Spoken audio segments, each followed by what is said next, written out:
Pagi ini saya mau berbicara tentang satu predikat yang diberikan kepada Allah di dalam teks Perjanjian Lama, yaitu yang lanjut usianya. Saudara pernah membaca ini ya? Di dalam kitab Daniel, khususnya pasal 7, Allah disebut atau diperkenalkan sebagai yang lanjut usianya. Ya, di dalam bahasa Aram ini disebut atik yomin, ya, yang lanjut usianya. Ya, next, apa tujuan kita setelah mendengarkan khotbah ini, saudara? Saya ingin setelah kita mendengarkan khotbah ini, kita dapat memahami dengan benar makna yang terkandung dalam istilah atau ungkapan yang lanjut usianya ini, saudara. Ya. Lalu selanjutnya, setelah kita memahami dengan benar makna istilah ini yang disematkan kepada Allah, kita dapat mengenal Allah kita atau karakter-karakter Allah kita lebih luas lagi dari istilah ini. Semakin kita mengenal karakter Allah kita, semakin aman hidup kita, saudara-saudara. Ya, kenapa demikian? Karena pengenalan akan Allah atau pengertian akan Allah akan membawa satu jaminan yang dapat kita rasakan setiap hari. Saya kasih contoh saja yang simpel. Ya. Di dalam Mazmur 121, Allah diperkenalkan sebagai pencipta langit dan bumi, dan di sana dikatakan bahwa Allah yang adalah pencipta langit dan bumi ini adalah sumber pertolongan bagi kita. Saya pribadi, setiap kali saya berdoa untuk persoalan hidup saya hampir bisa dipastikan mengutip ayat itu. Selalu saya katakan, Tuhan, dari manakah akan datang pertolongan bagiku? Lalu saya jawab dengan ayat itu, pertolongan bagiku ialah dari Tuhan yang menjadikan langit dan bumi. Jadi begitu maksud saya. Semakin kita mengenal Allah kita, semakin aman hidup kita. Ya, ketika kita berdoa, maka kita akan berdoa dengan sebuah jaminan. Dan jaminan ini tentu saja diberikan langsung oleh Allah kepada kita. Kenapa demikian? Karena berasal dari firman-Nya. Ya. Itu sebabnya kenapa penting bagi kita untuk mengenal Allah kita lebih dalam lagi. Di dalam Perjanjian Lama sendiri mungkin lebih dari 100 predikat yang diberikan kepada Allah. Minggu lalu kita sudah belajar tentang Allah yang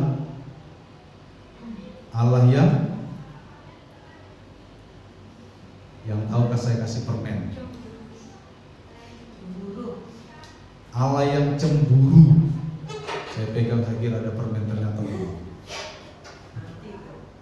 Allah yang cemburu, Elkanah, dan kita sudah belajar itu. Dan apa dampak praktisnya setelah kita mengenal bahwa Allah kita adalah Allah yang cemburu? Nah, pagi ini ya, atik yomin, ya, yang lanjut usianya. Nah, sekali lagi nanti kita akan belajar makna sesungguhnya dari perkataan ini dan karakter Allah yang bisa dikeluarkan dari istilah ini. Setelah itu kita akan mencoba ya, menjadikan setiap karakter Allah yang keluar dari istilah ini menjadi jaminan bagi hidup kita. Ya, ingat, umatku binasa karena tidak mengenal Allah.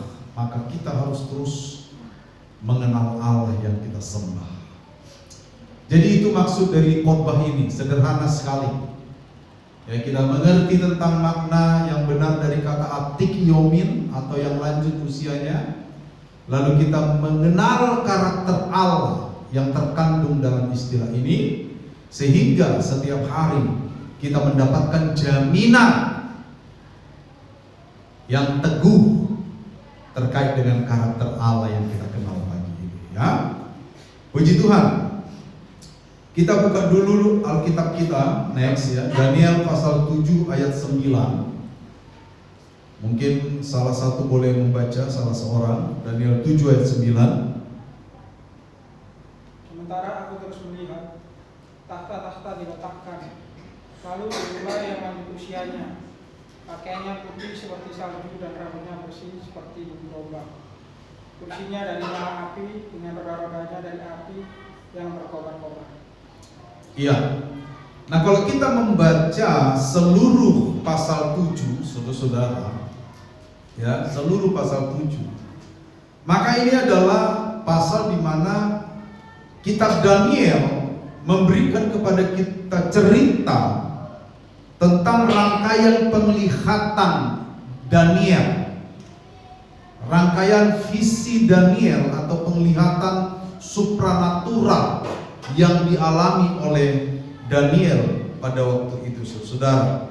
Kalau saudara lihat pasal 7 ayat 1, pada tahun pertama pemerintahan Belsyazar Raja Babel, bermimpilah Daniel dan mendapat penglihatan-penglihatan di tempat tidurnya. Ia pun menuliskan mimpi itu, dan berikut ini garis besarnya. Sehingga ini ada di dalam rangkaian penglihatan atau visi di malam hari yang dialami oleh Daniel, yang tentu saja penglihatan dalam mimpi ini berasal dari Tuhan. Dan tujuannya adalah Tuhan ingin memberitahukan kepada Daniel tentang maksud Allah dan rencana-rencana Allah yang akan terjadi selanjutnya, saudara. Sekali lagi ingat, saya sudah sering khotbahkan, pada masa itu sarana yang paling mungkin, salah satu sarana yang paling mungkin yang dipakai Allah untuk menyampaikan maksud-maksudnya kepada hamba-hambanya adalah dengan melalui mimpi dan penglihatan.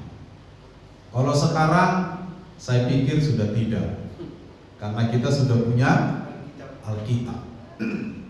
Saudara ya, budaya berubah, sejarah berubah, cara Allah untuk menyampaikan maksud dan tujuannya pun berubah. Ingat, yang berubah apa? Caranya. Maksud dan tujuan Allah tetap sama, ya, supaya setiap orang yang percaya pada akhirnya mendapatkan kemuliaan bersama dengan Allah nantinya. Dan sebelum kita nanti ada di surga, selama kita ada di bumi ini, kita mendapatkan jaminan kalau kita disertai oleh Tuhan, saudara. Amin.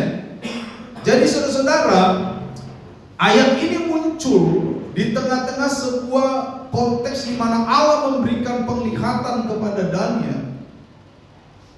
Dan kalau kita baca keseluruhan pasal ini, pasal 7, maka kita segera dapat melihat bahwa Allah ditampilkan sebagai Allah yang lanjut usianya, ya, Allah yang satu-satunya yang bertahan dalam sepanjang zaman. Itu keterbatasan bahasa manusia, karena secara terminologi atik yomin ini, ya, yomin itu artinya hari dalam bentuk jamak, masa-masa.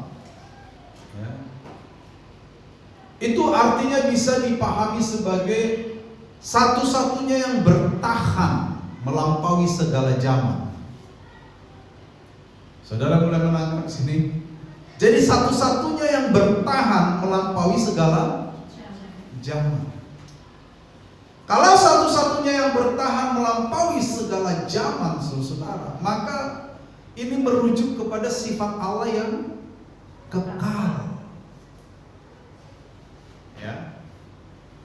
Kerajaan bangkit, tumbang, bangkit yang lain tumbang, bangkit yang lain tumbang, bangkit yang lain tumbang. Tidak ada yang kekal di dunia ini. Ya kan? Tak ada yang abadi, kata salah satu lagu. Ya.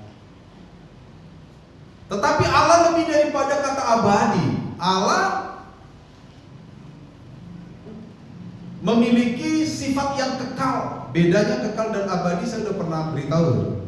Kalau kekal itu, saudara-saudara, dia tidak berawal dan tidak berakhir, dan itu hanya Allah. Kalau abadi, dia itu punya awal, tapi gak punya akhir, itu abadi. Ya kan? Tapi kalau kekal, itu tidak punya awal, tidak punya akhir. Jadi kata kekal ini benar-benar hanya milik Allah. Ketika istilah ini muncul, yang lanjut usianya, ya, satu-satunya yang bertahan di sepanjang abad dan zaman. Sekali lagi, ini mengekspresikan sifat Allah yang kekal. Dan sifat Allah yang kekal ini berbanding terbalik dengan semua apa yang ada di bumi dan isinya ini, yaitu ketidakabadian atau ketidakkekalan.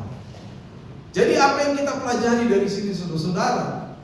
Di awal saja kita sudah bisa belajar bahwa kita memiliki Allah yang kekal, yang melintasi segala zaman. Betul? Dia satu-satunya yang bertahan.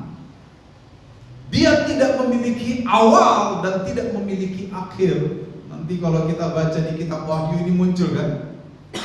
Masih ingat Wahyu pasal 1? Akulah Alfa dan Omega, yang awal dan yang akhir. Saudara tahu maksud Alfa dan Omega? Alfa adalah huruf pertama dalam abjad Yunani. Makanya dikatakan sampai sekarang abjad itu alfabet. Ya, karena abjad Yunani itu alfa, beta, gamma, delta, eta, zeta, epsilon, iota, kappa, lambda, terus sampai terakhir omega. Ya, huruf terakhir abjad Yunani itu omega. Jadi alfa huruf pertama, omega huruf terakhir, itu menandakan atau mengekspresikan pernyataan ketika Yesus berkata akulah alfa dan omega, artinya dia yang awal, dia pula yang akhir. Dalam bahasa teologisnya, karena Allah adalah kekal, dia yang tak berawal dan dia yang tak berakhir. Gitu dia, saudara-saudara. Jadi kalau kita memiliki Allah yang kekal, yang melintasi segala zaman, yang sudah ada, bahkan yang ada dari awal sebelum dunia diciptakan, ya kan? Kejadian pasal 1 ayat 1 merekamnya, pada mulanya Allah menciptakan langit dan bumi. Siapa yang menciptakan langit dan bumi? Allah. Berarti sebelum langit dan bumi ada, Allah sudah ada. Ya kan? Jadi Allah itu adalah Allah yang kekal. Dia melintasi segala abad yang ada di dalam benak manusia. Bahkan sebelum waktu ada, tahu waktu ya? Waktu yang sekarang ini, Allah sudah ada. Karena apa? Dia menciptakan jadilah petang dan jadilah pagi. Dia yang menciptakan waktu, saudara-saudara.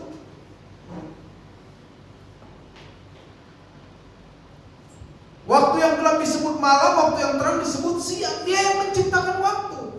Jadi Allah kekal, bahkan dia mengatasi waktu. Dia tidak terikat pada waktu. Makanya kita punya Allah yang dahsyat, sedahsyat itu, saudara. Dia tidak pernah terikat oleh waktu. Dia tidak terikat oleh tempat. Itu sebabnya Allah kita disebut omnipresent, Allah yang maha hadir. Kalau kita di sini ada sekian orang, di dalam diri kita hadir Allah, betul? Apakah di gereja lain Allah juga hadir sekarang? Hadir. Dia tidak terikat oleh tempat seperti ini, tidak. Dia Allah yang kekal, yang melintasi segala zaman dan abad. Dan kita menyembah Allah yang kekal seperti itu. Kita memiliki Allah yang kekal, yang berjanji akan menolong kita dalam hidup kita. Enggak aman hidup kita? Aman enggak? Betul enggak? Makanya pengenalan akan Allah itu penting. Aman enggak hidup kita kalau kita punya Allah seperti ini? Aman sekali. Setelah aman, amin. Iya kan?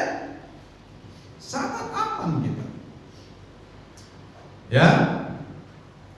Oke, kita akan melihat penggambaran Daniel tentang tentang yang lanjut usianya ini ya, di ayat 9 khususnya. Dikatakan di sana, sementara aku terus melihat tahta-tahta diletakkan, lalu duduklah yang lanjut usianya, pakaiannya putih seperti salju dan rambutnya bersih seperti bulu domba. Tahtanya dari nyala api dengan rodanya dari api yang berkobar-kobar. Jadi yang lanjut usianya di sini digambarkan dengan apa? Yang pertama, pakaiannya putih seperti salju dan rambutnya bersih atau putih seperti bulu domba. Di dalam simbolisme Yahudi, orang Yahudi itu suka menggunakan simbol. Makanya komunitas Kristen di abad pertama, di dalam situasi penganiayaan yang begitu luar biasa, juga biasa menggunakan simbol. Zaman dulu, di mana ada orang Kristen, mereka akan menggambar ikan di sana. Ichthus dalam bahasa Yunani-nya. Ichthus, ya. I-nya Yesus, C-nya Kristus, Theta Theos, U-nya Huios putra, S-nya Soter penyelamat. Jadi Ichthus atau ikan, Ichthus itu ikan artinya. Itu anakronim dari, akronim dari Yesus Kristus, Tuhan Yesus Kristus Allah Putra Sang Penyelamat. Jadi zaman dulu simbol-simbol itu sangat biasa. Ya, jadi kalau di mana-mana di abad pertama ada gambar ikan, pasti ada orang Kristen di situ. Itu bahasa mereka. Jadi di dalam budaya Yahudi, mereka juga biasa dengan simbol-simbol. Dan warna putih di dalam simbolisme Yahudi itu melambangkan kemegahan, ya, majesty, kemegahan, kesucian, dan kemurnian. Nah, ketika dikatakan pakaiannya putih seperti salju, maka itu sedang mengatakan bahwa Allah yang lanjut usianya ini adalah Allah satu-satunya yang memiliki tahta. Karena kemegahan itu terkait erat dengan tahta, otoritas. Dan Allah satu-satunya yang suci dan murni. Jadi sifat Allah. Makanya tadi di awal saya katakan, dari istilah ini nanti kita akan mengulik karakter-karakter Allah yang ketika kita tahu itu akan menjadi jaminan yang kuat dalam hidup kita. Nah, Allah yang kita sembah, Allah yang dikatakan yang lanjut usianya di sini, saudara-saudara, itu digambarkan pakaiannya putih seperti salju, yang berarti dia adalah yang memiliki tahta satu-satunya. Dia adalah Allah yang kudus, dia adalah Allah yang murni, saudara-saudara. Tidak ada kejahatan di dalam dirinya, betul? Betul, saudara?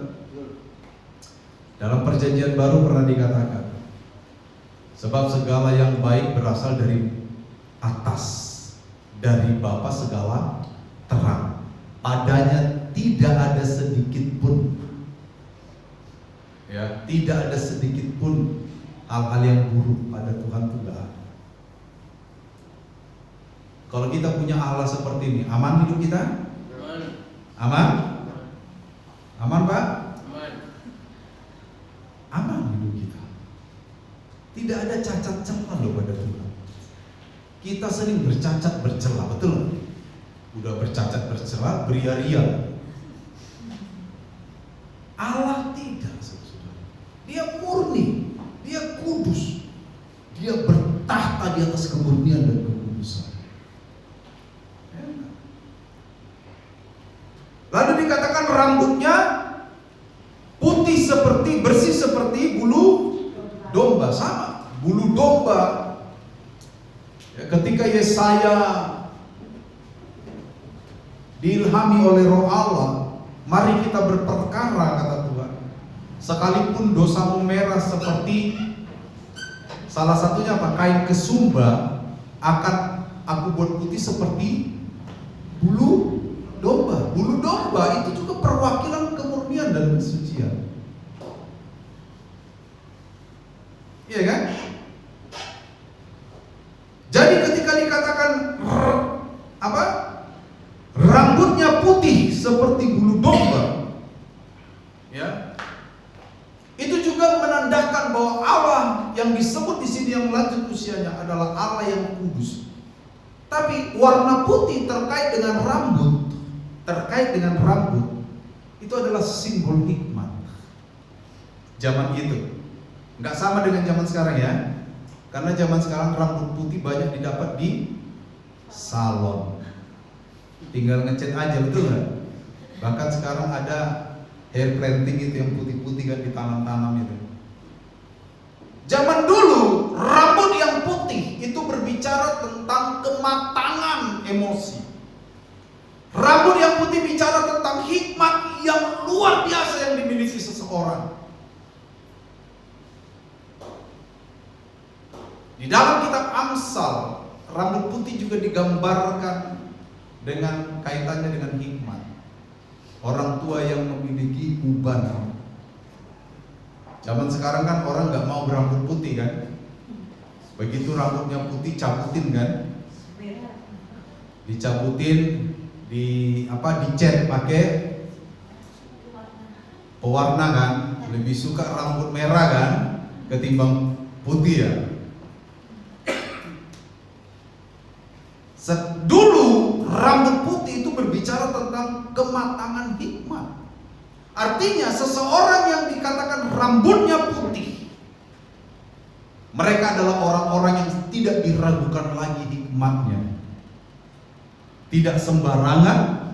Mereka adalah orang-orang yang penuh dengan pengalaman-pengalaman yang baik, yang dijadikan sopo guru, baik di dalam jemaat maupun di tengah-tengah masyarakat.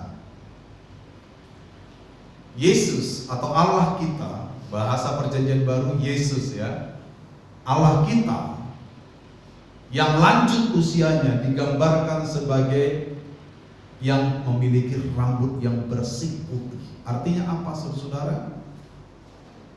Allah tidak pernah salah. Ya, amin. Jangan khawatir saudara, Allah nggak pernah salah. Jangan takut. Allah tidak pernah salah. Allah tidak pernah keliru. Hikmatnya melebihi hikmat siapapun di dalam alam semesta ini. Siapa yang mengikuti kitab Ayub kemarin pembacaan? Salah satu teks yang ada di sana dikatakan waktu dialog Allah dengan Ayub, siapakah yang mampu mengajari, betul? Siapa yang mampu mengajari Allah? Siapa yang pernah memberikan masukan kepada Allah? Allah membandingkan pengalamannya dengan Ayub. Di mana kamu Ayub ketika aku menciptakan ufuk timur? Di mana kamu? Ya kan? Di mana kamu Ayub waktu aku menciptakan ini? Artinya apa? Allah bukan sombong di situ. Tapi Allah sedang menampilkan kekekalannya, ya, bertentangan atau berlawan dengan kondisi dunia ini yang tidak kekal. Artinya Allah tidak pernah salah. Ayo kamu gak usah ragukan hikmat Allah. Keadaanmu hari ini bukan karena Allah keliru. Kira-kira pesannya seperti itu loh. Makanya 3 teman Ayub kan ditegur Allah kan, karena salah. Di akhir Ayub akhirnya mengakui kedaulatan Allah, hikmat Allah, sehingga dia dibenarkan oleh Allah. Betul? Hari ini kita akan baca ayat 40, pasal 42. Pasal yang menyenangkan karena semuanya diganti 2 kali lipat. Betul kan? Hikmat Allah itu tak terbatas. Ya. Allah itu tak terbatasnya bukan unlimited seperti lagu tadi. Lagu tadi itu judulnya unlimited. Tak terbatas. Memang judulnya dalam bahasa Inggris, teksnya Indonesia. Allah itu tak terbatas dalam pengertian beyond, melampaui apapun. Itu Allah. Dia tak terbatas dalam pengertian melampaui segala sesuatu.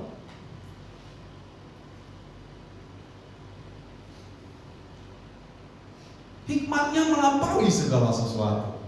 Kasihnya melampaui segala sesuatu. Kuasanya melampaui segala sesuatu. Dia ada sejak awal dan tidak akan pernah berakhir. Dia telah melintasi segala zaman. Siapa kita yang pengalamannya hanya 40 tahun, 50 tahun? Allah melintasi segala zaman. Amin. Dia hadir di setiap zaman. Betapa bangganya kita punya Allah seperti ini, yang lanjut usianya. Masih ada yang takut? Aman? Kayaknya belum aman.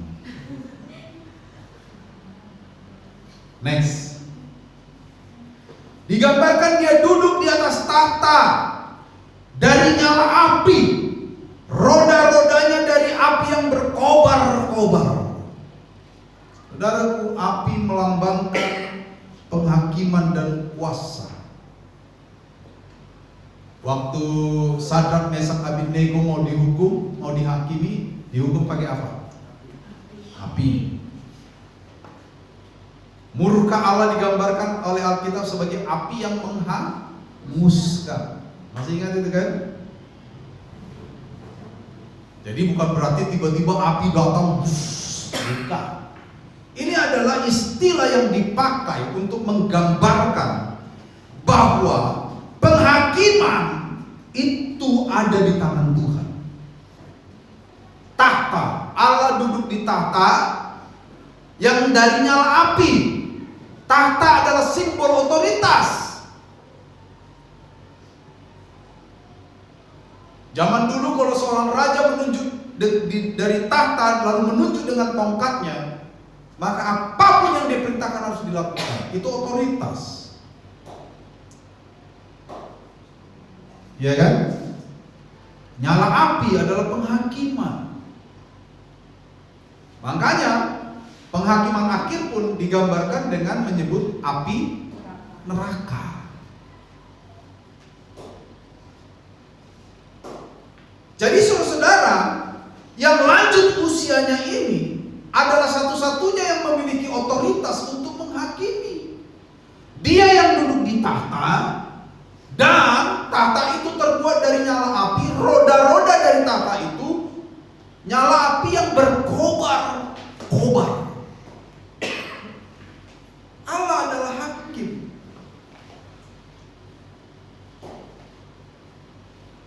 Hidup kita kadang tidak adil, betul? Betul saudara? Hidup kita kadang tidak mendapatkan keadilan. Siapa yang selalu dapat keadilan di sini?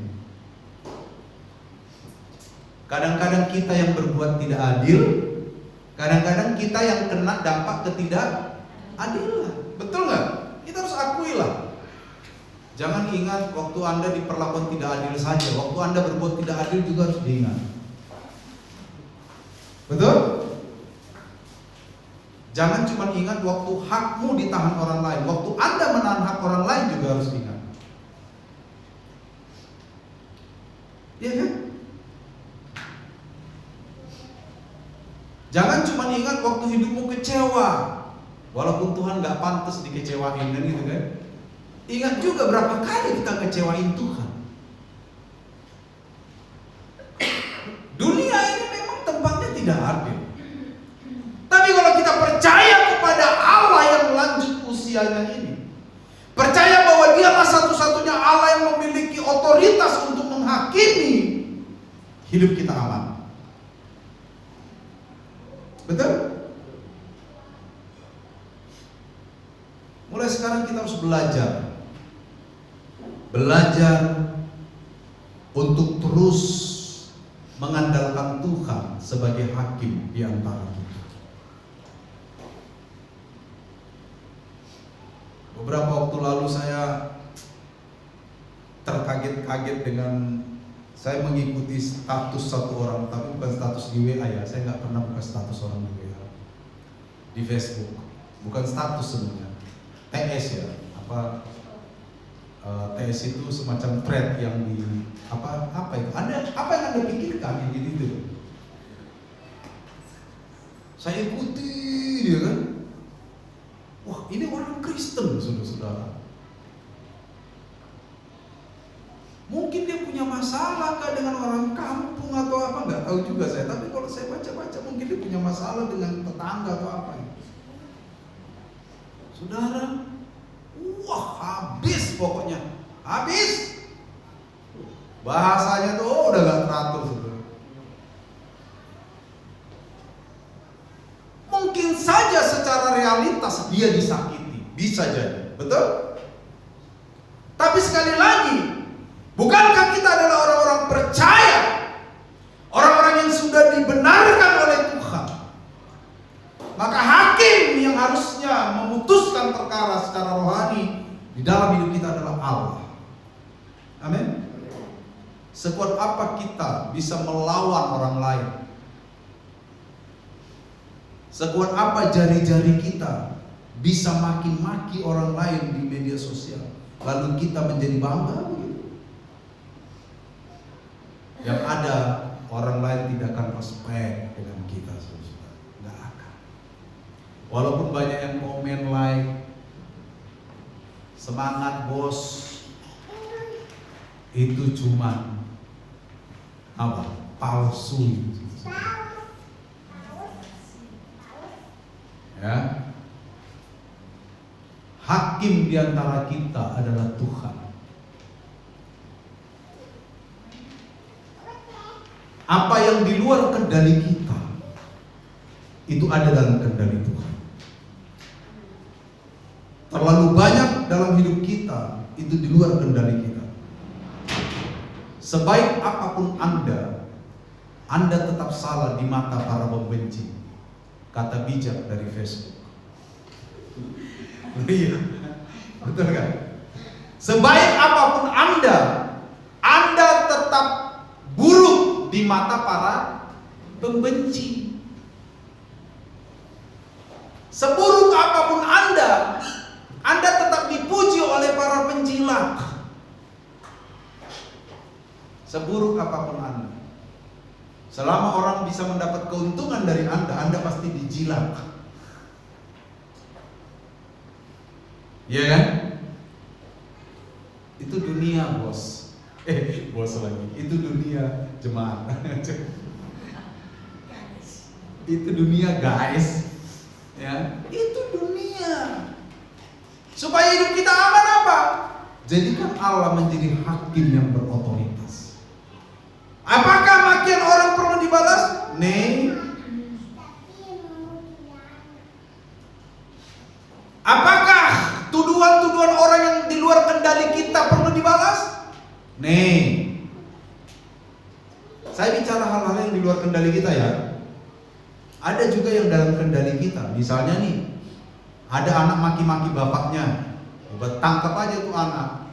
Pindahkan hidungnya dari depan ke belakang. Karena itu di dalam kendali kita, betul nggak? Betul? Loh, anak kita kok begitu? Jangan bilang, biarlah Tuhan yang menjadi hakim di antara aku dan kamu. Karena itu di dalam kendali kita, betul?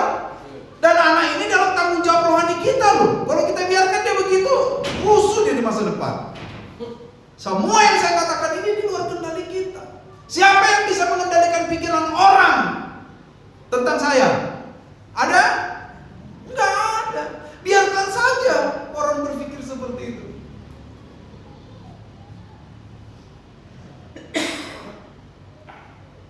Kalau kita percaya Allah adalah hakim yang memiliki otoritas, di masa sekarang kita hidup kita aman.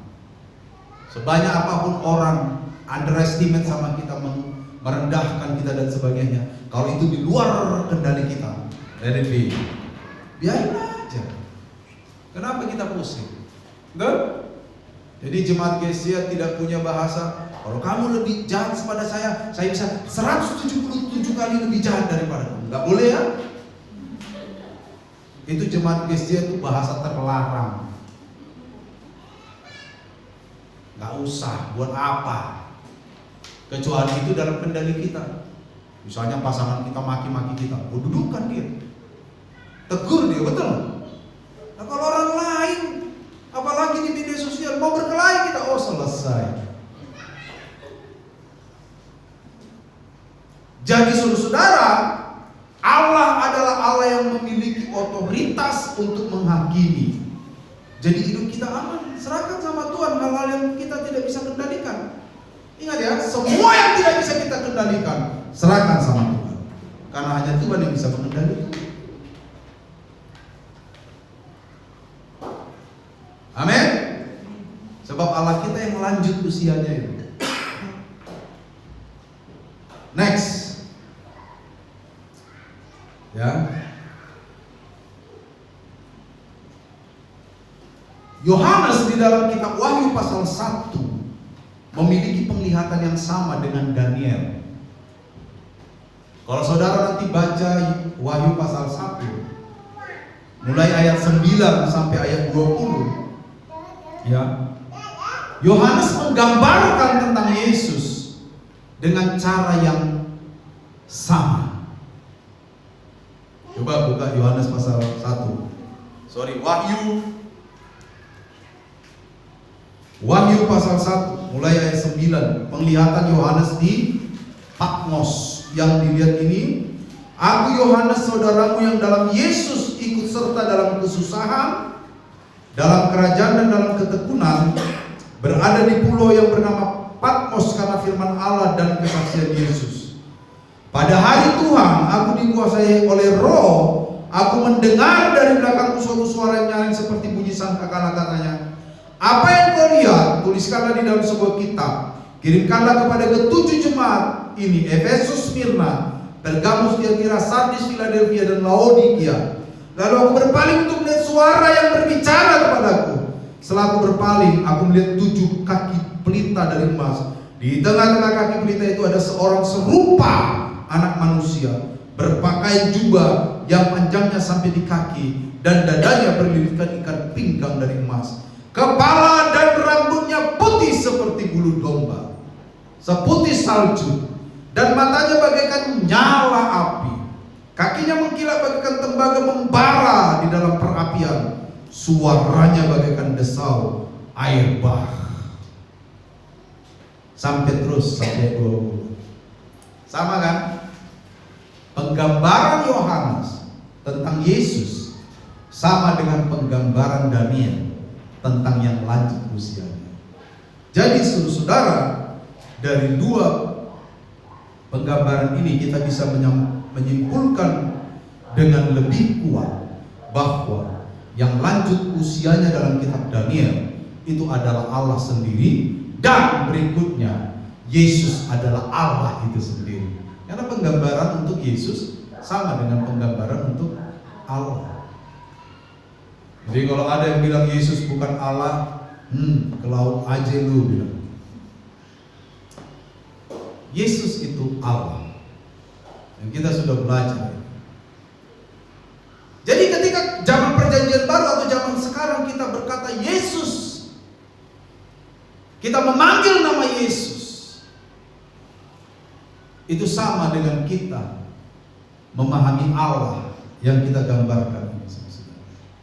Bahwa Yesus adalah hakim satu-satunya yang punya otoritas. Yesus adalah yang kekal, yang tidak berawal dan tidak berakhir. Ya, di ayat berapa itu tadi Wahyu dikatakan 18, aku telah mati namun aku hidup. Yang mana itu? Akulah Alfa dan Omega.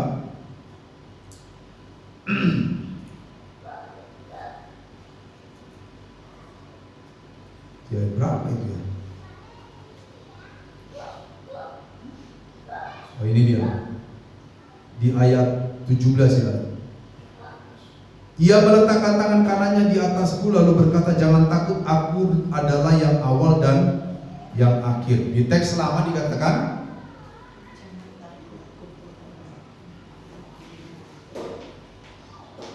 ada kata Alfa dan Omega di situ. 8 ini. Oh iya, Wahyu 1. Aku adalah Alfa dan Omega. Di Wahyu 1 ayat 17 diterjemahkan, akulah yang awal dan yang akhir. Sama. Jadi ketika kita menyembah Yesus, saudara-saudara, maka kita sedang menyembah yang lanjut usianya. Amin. Siapa yang lanjut usianya itu? Allah yang memiliki otoritas untuk menghakimi, Allah yang kekal, yang melintasi segala zaman, ya kan? Allah yang tidak terikat atau dibatasi oleh waktu, tempat, jarak dan apapun. Kita menyembah Allah itu, saudara. Sampai hari ini kita menyembah Allah yang sama. Apakah hidup kita tidak aman? Harusnya aman. Ya. Next, terakhir. Jadi apa pesan teologisnya bagi kita? Ini penting. Pertama, penglihatan ini muncul dalam rangkaian penglihatan Daniel tentang binatang dan pengadilan ilahi. Yang lanjut usianya adalah gambaran Allah sebagai hakim yang berdaulat.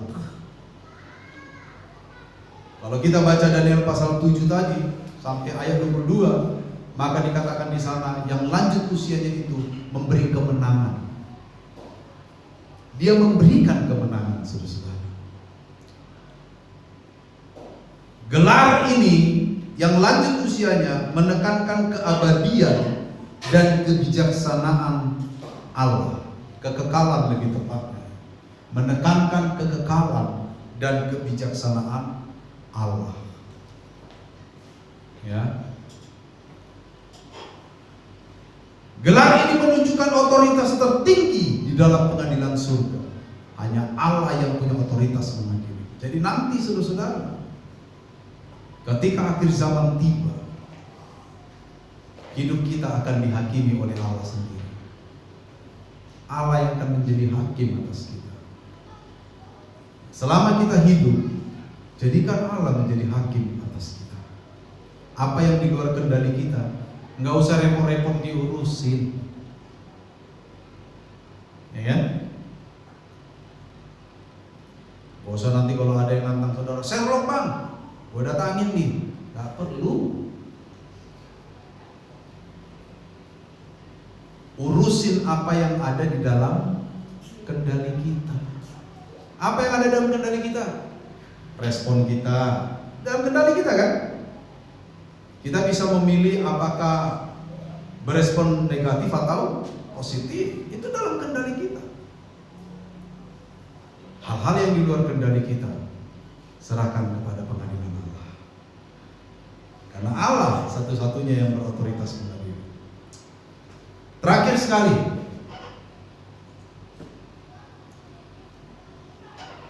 dampak teologis bagi kita apa? Tadi pesannya, sekarang dampaknya. Pertama, pengadilan bagi kita pasti adil dan benar. Kenapa? Sebab dikerjakan oleh Allah sendiri sebagai hakim yang adil. Penghakiman di bumi dan di surga tidak perlu kita ragukan. Kalau kita tidak meragukan pengadilan Allah, maka tidak ada satu hal pun yang perlu kita ragukan di bumi ini. Kita khawatirkan. Kerjakan apa yang harus Anda kerjakan. Ya. Kendalikan apa yang harus Anda kendalikan. Semua yang di luar kendali serahkan kepada Tuhan. Sepakat? Yang kedua, Allah yang kekal, yang sudah ada melintasi setiap zaman tadi, yang lanjut usianya, yang putih rambutnya, yang duduk di atas tahta yang berapi-api tadi itu. Allah yang kekal yang akan menyediakan kekekalan bagi kita. Sebab hanya Allah yang kekal yang bisa menyediakan kekekalan. Amin. Dan satu-satunya Allah yang kekal itu adalah Tuhan kita Yesus Kristus. Betul? Di dalam 1 Korintus pasal 8 juga dikatakan, sebab tidak ada Allah yang lain, hanya satu Allah, yaitu Yesus Kristus. Saya pikir itu, saya harap setelah pulang dari sini hidup kita aman. Ya, aman, tetap lakukan yang benar apapun harganya. Soal ketidakadilan dalam dunia, ketidakbenaran dalam dunia, serahkan kepada Allah yang memegang kendali atas semuanya. Apa yang di luar kendali saya tidak perlu saya urusi. Urus apa yang ada di dalam kendali kita. Sikap kita, respon kita, ibadah kita sama Tuhan, pekerjaan-pekerjaan Allah yang Tuhan percayakan, urus itu. Itu semua dalam kendali kita. Yang di luar kendali kita, Tuhan akan menjadi hakim yang berotoritas. Tuhan memberkati kita. Semoga melalui pengenalan akan yang lanjut usianya, atikyomin, kita bisa semakin mencintai Allah kita. Tuhan memberkati kita.